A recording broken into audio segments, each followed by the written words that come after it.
Let's shift gears now. It's never easy losing a loved one, and it can be difficult to navigate through all those emotions that come with dealing with death and grief. It can be especially difficult, of course, when a parent loses a child at any age. July is Bereaved Parents Month, and it focuses on supporting parents through the loss of a child at any point. To speak to us on how one can cope or find help is End-of-Life Doula and wellness specialist and counsellor Keshnie Mathi, who joins us virtually from here in Johannesburg. Keshnie, thank you so much for your time this evening.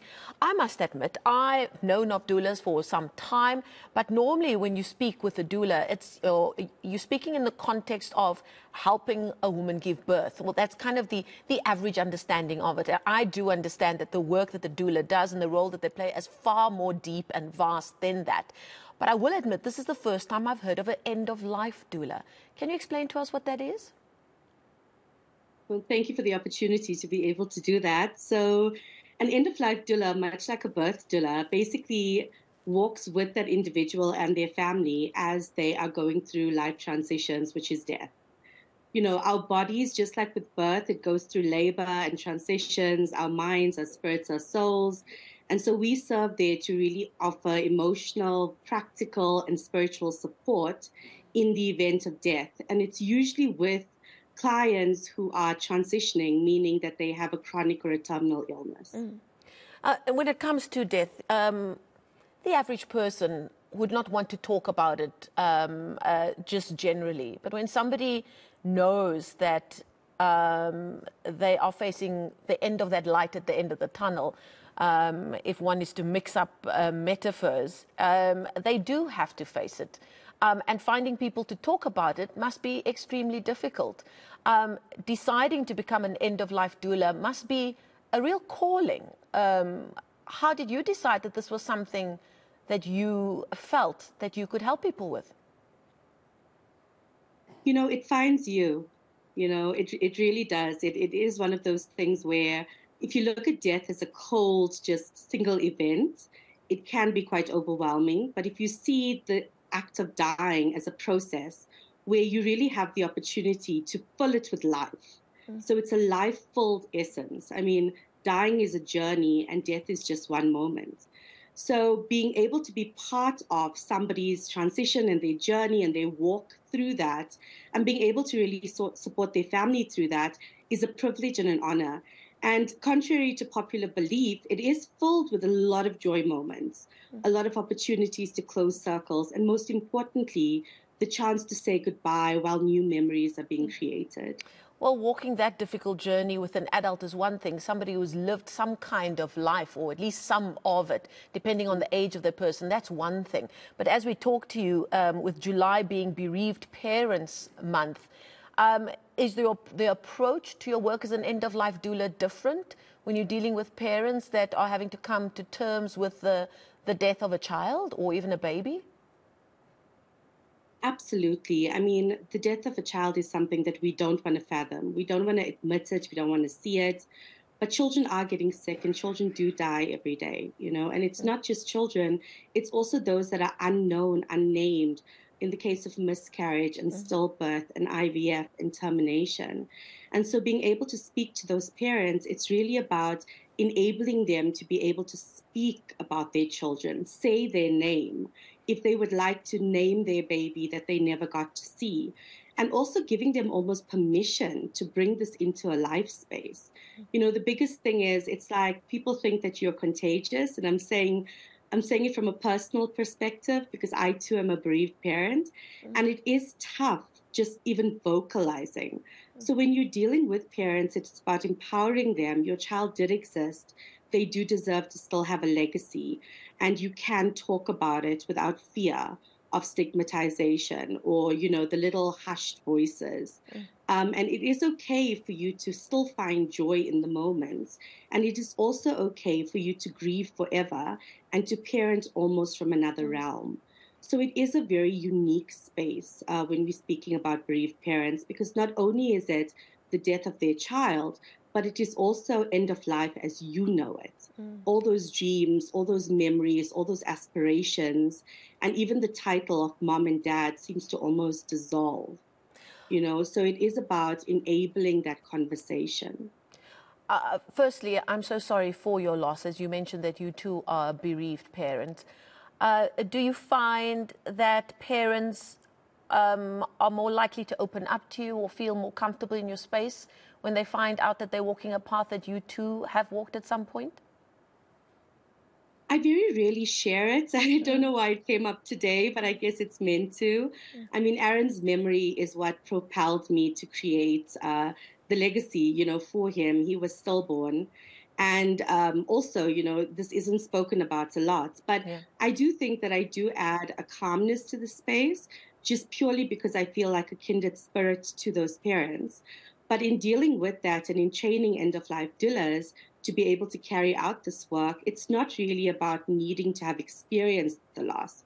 It's really about sitting in a space that you have no control over, to be able to enable that humanity. It's the rehumanization of care when it comes to bereavement. How important is the role of family and indeed community when it comes to bereaved parents facing the end of the life of a child?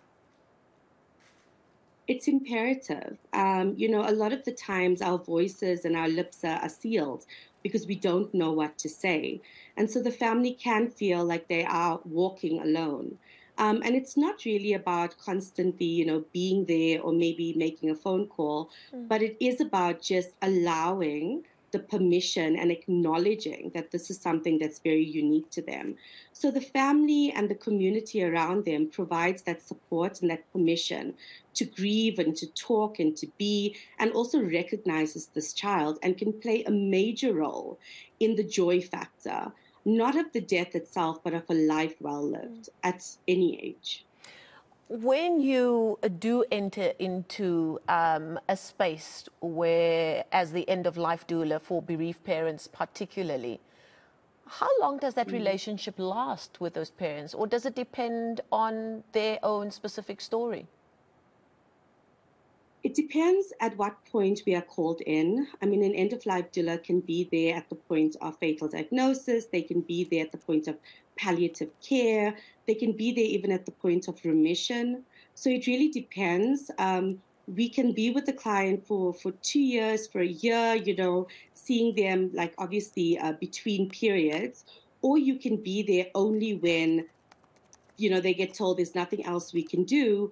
How can we make their last days, months, hours, weeks happy, and how do we deal with it? So it really does vary. And we always say it's not our role to give you that strength. What we would love to do is to empower the public so that everybody knows what to expect and how to enable this space. So that when you do call me, it's not because you need me, but it's just because you want me to be there. So for me, the biggest thing is about awareness, about collaboration with other partners, but mostly just spreading the word that you are not alone, even though it seems that you are. Do you think enough people know about the services of people such as yourself, an end-of-life doula, and indeed a counselor as well? I think I read about you being involved in the formation of an end-of-life supportive alliance of South Africa. And how does that fit in with the need for palliative care? Because I know from friends and people that I've met who are in the healthcare side of things, palliative care is something that really hasn't been given enough attention here in South Africa, specifically in the public health sector. I completely agree. I mean, I work alongside amazing doctors and care teams that are providing wonderful, wonderful support. And many people are not aware that this is possible. The End-of-Life Supportive Alliance was created by myself for other end-of-life practitioners and doulas to come together to say we will not turn anyone away. So if you cannot afford an end-of-life doula, if you need a little bit of advice in terms of advance directives, if you have a child who's just been diagnosed and you're not sure how to explain to them what's happening, or you need empowerment yourself, you can connect with us, and we don't want to turn anyone away. Palliative care is all about quality of life, and it's about compassion over cure. And that's something that is really needed. Just like birth, which is an exciting experience, death is also something that we know that we will all all encounter. So the more we, destigmatize it, and you don't have to have conversations using the word death to be talking about death. But COVID has taught us the awareness of advanced directives, pre-planning, to make sure that we are ready in the event that that does happen. And of course, also to address the generational trauma that comes from watching someone die. So palliative care, I'm a big advocate, not just for palliative care within institutions, but also home care.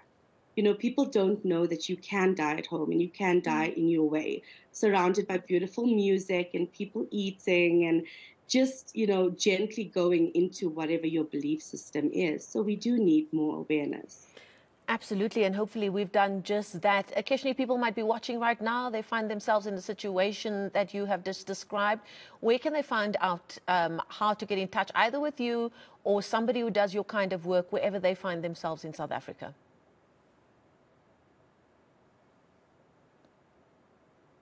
Well, you are welcome to email the wellness specialist. It's connect@wellnessspecialist.co.za. And you can also just Google End-of-Life Supportive Alliance. We have practitioners listed on there that can assist you. You can also reach out to our partners, Send-Off, which is a funeral app, and the Global Mental Health Peer Network. And we are hosting a free webinar next week, Friday, for bereaved parents especially. So if that is something that you want to come in and just feel lived experience and hear the stories of others, you are more than welcome to join us for that. Thank you so much for that. That is End-of-Life Doula and Counsellor Keshnie Mathi. And as you heard, various ways to get a hold of her or somebody who does the kind of work that she does, wherever you may find yourself in.